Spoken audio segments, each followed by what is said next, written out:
Hey everyone, welcome to this video. This is part 2 of the Golden Goose series, and today I'm sharing about how to reduce your expenses and increase your fee to your Golden Goose. If you haven't watched part 1 of this series, I'm sharing the link in the description and comment.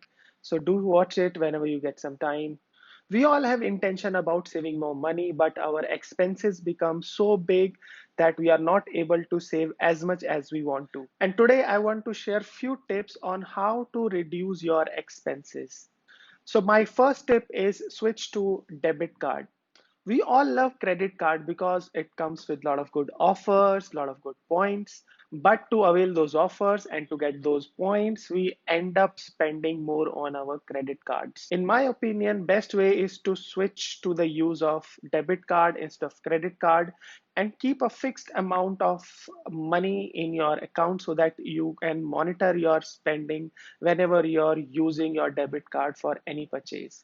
It's not easy and may take a lot of self discipline, a lot of self control, but in the end it's really worth it, and I have myself tried doing it. That's why I can share. It is a very good way to control unnecessary expenditure every time we are trying to buy something. And in case if there's a need to use the credit card, we can just look from two aspects: whether the expense is immediate and the expense is urgent. If it's immediate and urgent, then we can use our wisdom to use our credit card. But in case if it is not immediate and not urgent, then just take a step back, think for 30 seconds, and see if you can use the debit card instead. And on the top of it, if there is no balance and it's not important and urgent, then I will suggest to defer the expense. My second tip is say no to unnecessary debt or unrequired EMIs.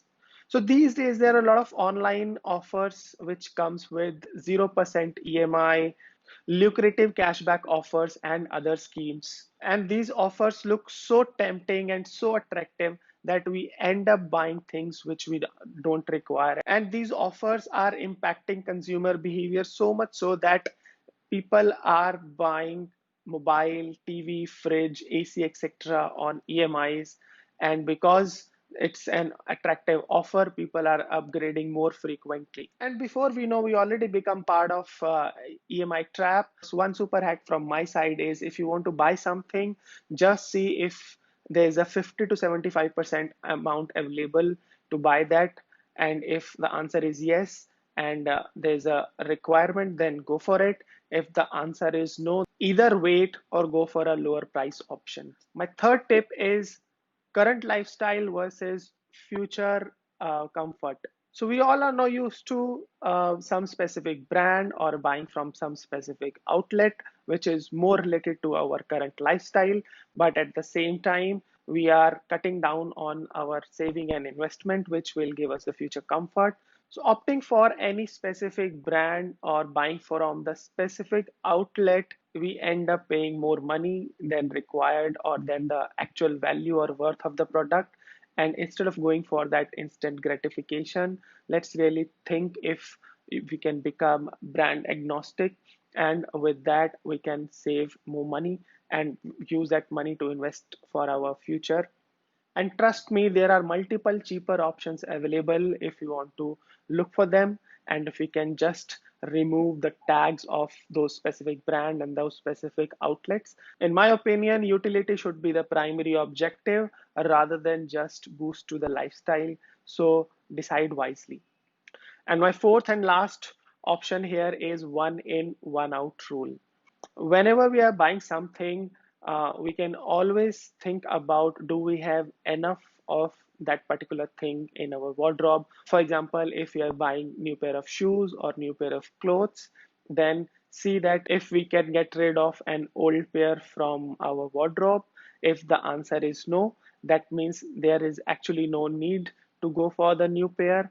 This one in and one out rule is applicable for most of the things on our purchase items, but not for all of them. And even if we still decide to go ahead and buy something, my suggestion is either sell the old product or donate it so that we can also declutter our physical space, which will help in living a more simplified lives. So in the end, I would just like to say that expense management is not any rocket science, but simply some change in small habits. So cancel all those unused subscriptions, budget before buying groceries or going for any shopping, self-control during those Amazon and Flipkart online sales, and really thinking that whatever we are buying, is it required or just we want to make use of those offers even if the product is not required. So the golden rule is think about your golden goose, and before making any expense decision, see if you are really feeding your golden goose or you are killing it. And if there is no real requirement and you are not feeding your golden goose, then it's not a wise decision. So that's all from my side for part 2 of this golden goose on expense management. Although there are a lot more tips and tricks on managing expenses or reducing the unnecessary expenses, but I hope these 4 tips which I have shared you will find useful and will help you in making wise decisions, and you will able to feed your golden goose more and more. If you have enjoyed watching this video, please subscribe to my YouTube channel and hit the bell icon. If you're watching it on my Facebook or some other social media channel, please like the video and share your support. I'm also sharing one Google form in the description below or in the comment. Please take out 2 minutes and fill that Google form, and it will help me to make more useful videos like this. Thank you for watching this video, and I'll see you in the next one. Bye bye. Take care.